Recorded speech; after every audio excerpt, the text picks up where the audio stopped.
السلام علیکم۔ امید ہے کہ آپ لوگ خیریت سے ہوں گے۔ میری آپ سے وہی گزارش ہوتی ہے کہ میرے ویلاگ کو پسند بھی کریں، سبسکرائب بھی کریں، لائک بھی کریں، اور ہو سکے تو اپنے دوستوں میں شیئر کریں۔ یہ میری سب سے بڑی کامیابی ہے۔ ناظرین، جب سے پہلگام والا واقعہ ہوا تھا 22 اپریل، اس کے بعد یہ بالکل بھارت نے جو اپنا یہ پروپیگنڈا کیا تھا کہ اس میں پاکستان نے حملہ کیا ہے، پاکستان نے یوں کر دیا، یہ کر دیا، اتنے سیاح جو ہے وہ شہید کیے گئے، مارے گئے، لیکن دنیا نے دیکھا کہ کوئی بھی وہ شواہد کوئی نہیں دے سکا کہ جس پہ یہ محسوس ہونے لگے کہ پاکستان نے یہ حملہ کرایا ہے، اور یہ ان کا پروپیگنڈا ان کے گلے ہی پڑ گیا تھا۔ اور اس کے بعد یہ انٹرنیشنل آبزرور بھی یہ کہہ رہے تھے کہ انڈیا ضرور پاکستان پہ حملہ کرے گا، کیونکہ وہ اپنی خفت مٹانے کے لیے کچھ نہ کچھ کرے گا، اور وہی ہوا۔ حملہ کر بھی دیا، خاص کر کے جو بچے تھے، خواتین تھے، بوڑھے لوگ تھے، ان کو انہوں نے نشانہ بنایا۔ اس کا نشانہ جو ہے مظفر آباد بھی ہوا، راولہ کوٹ بھی ہوا، اور سیالکوٹ ڈسکا میں بھی ہوا، اور سب سے بڑا حملہ اس نے شہری آبادی بہاولپور کے نزدیک احمد پور شرقیہ پہ کیا، جس پہ تقریباً 13 افراد شہید ہو گئے۔ یہ سب انہوں نے شہری آبادیوں پہ انہوں نے حملہ کیا، اور پھر دنیا نے دیکھا کہ پاکستان نے ان کا تھوڑا سا جواب بھی دیا۔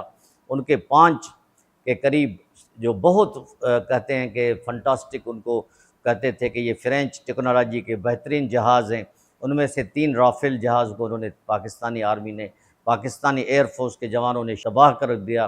اور اس کے بعد کچھ دنوں کے لیے، 1-2 دن کے لیے تھوڑی سی خاموشی ہوئی۔ اس کے بعد پھر کہتے ہیں کہ چور چوری سے جائے، ہیرا پھیری سے نہ جائے۔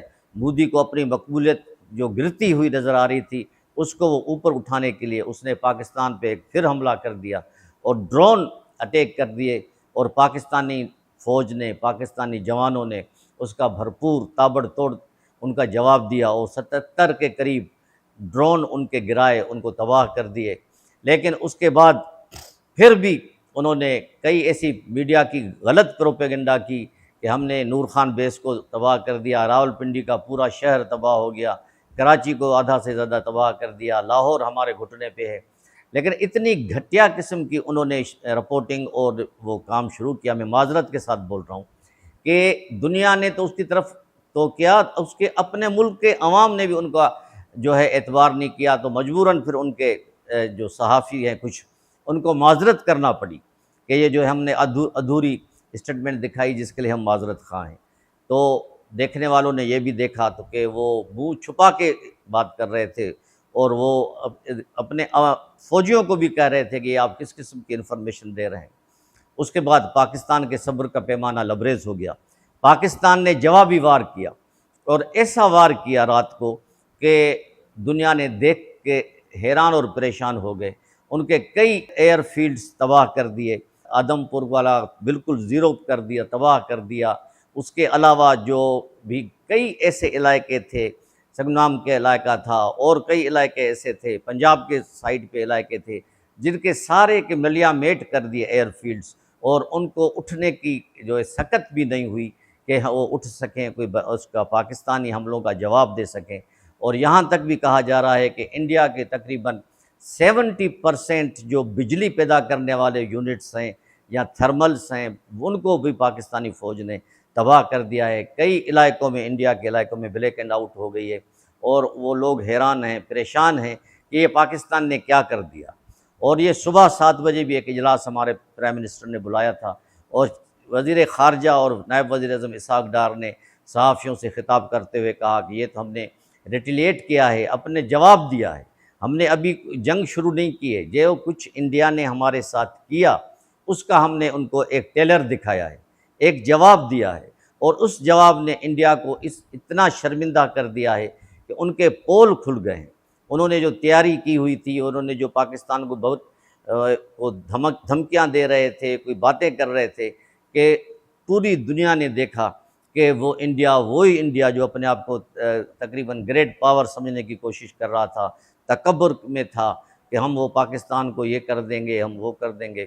دنیا نے دیکھا کہ وہی ساری فلم ان کے گلے پڑ گئی، اور وہاں کے لوگ سننے میں آ رہا ہے کہ کئی ہفتوں کا راشن اکٹھے کر کے بیٹھے ہوئے ہیں کہ خدا نخواستہ ایسے حملے پھر ہوئے تو ہم کہاں جائیں گے۔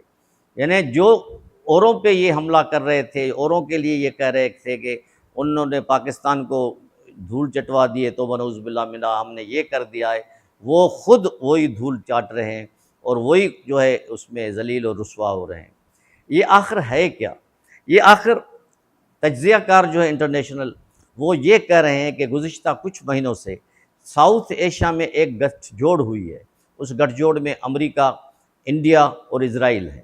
یہ تینوں نے جو گٹھ جوڑ کی ہے، ان کا مین مقصد یہ ہے کہ سب سے پہلے غزہ اور فلسطین میں جو قتل عام ہوا ہے، جو لاکھوں لوگ شہید ہوئے ہیں، کہتے ہیں کہ 60,000 سے زیادہ لوگ شہید ہوئے ہیں، 1.5 لاکھ سے زیادہ لوگ زخمی ہوئے ہیں، اور وہاں ایک ایسی عمارت باقی نہیں رہی جو رہنے کے قابل ہو۔ یعنی دنیا کا ادھر سے مسلم ممالک کا جو خیال یا ان طرف دھیان بٹا ہوا تھا غزہ کی طرف، وہ ہٹانے کے لیے وہ انہوں نے اس کشمیر کا یہ مسئلہ جو ہے اٹھا لیا، تاکہ اسرائیل کے جو ناپاک منصوبے ہیں اس سے توجہ مسلمانوں کی، عام ہیومن رائٹس والوں کی ہٹ جائے، اور وہ ساری ڈائیورٹ ہو جائے کشمیر میں، پاکستان اور انڈیا میں، کیونکہ وہاں جو آہو بقا جو ہو رہی ہے فلسطین میں، وہ کسی سے نہ دیکھی جا رہی ہے نہ سنی جا رہی ہے۔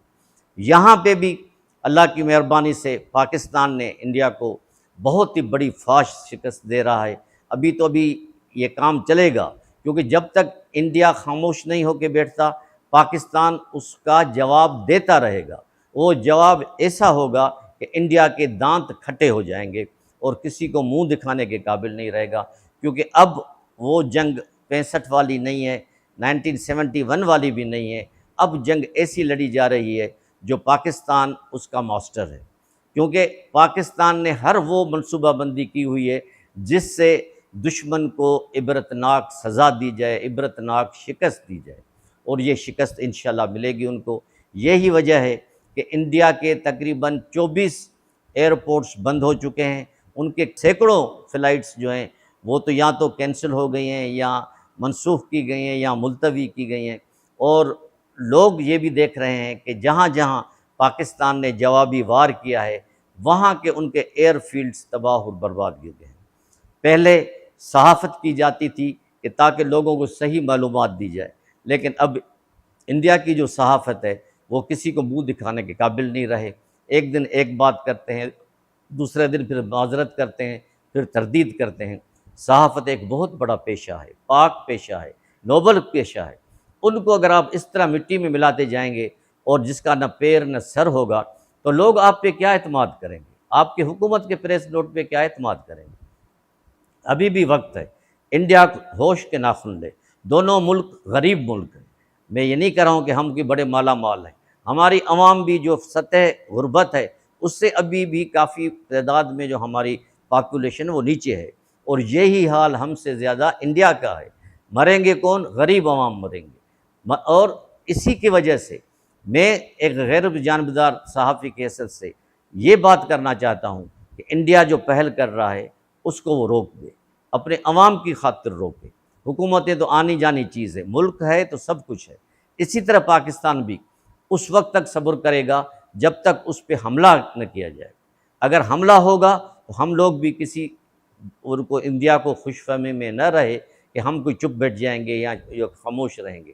ہم اینٹ کا جواب پتھر سے دیں گے، اور پوری قوم اس معاملے میں یک جانب کال ہے، یک جانب جان ہے کہ ہم کوئی بھی بات اپنے ملک پہ جو ہے وہ اس پہ کمپرومائز نہیں کریں گے۔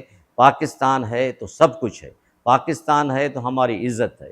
تو اس لیے انٹرنیشنل اب جو بڑے بڑے ملک ہیں وہ بھی کود پڑے ہیں۔ ابھی صبح چائنا کے فارن منسٹر نے پاکستان کے فارن منسٹر سے بات کی ہے کہ دونوں ممالک ہوش سے کام لیں اور جنگ سے دوری اختیار کریں، امن سے کام لیں، سفارتکاری کریں، ٹیبل ٹاک کریں، کیونکہ چین ایک وہ واحد ملک ہے خطے میں جو پاکستان کا کندھے سے کندھا ملا کے کھڑا ہوا ہے۔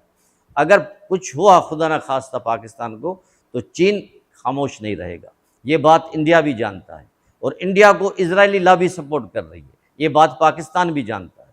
لیکن پاکستان یہ بھی جانتا ہے کہ انشاءاللہ ہم انڈیا کے دانت کھٹے کر سکتے ہیں، کیونکہ جو پہل کرتا ہے نا، شکست اس کی ہوتی ہے۔ پہل اس لیے کی گئی ہے ان کی طرف سے کیونکہ مودی کی جو پوزیشن ہے، وہ جو 13 سال سے وہ اقتدار میں ہے، اب وہ اس کی پوزیشن نہیں رہی۔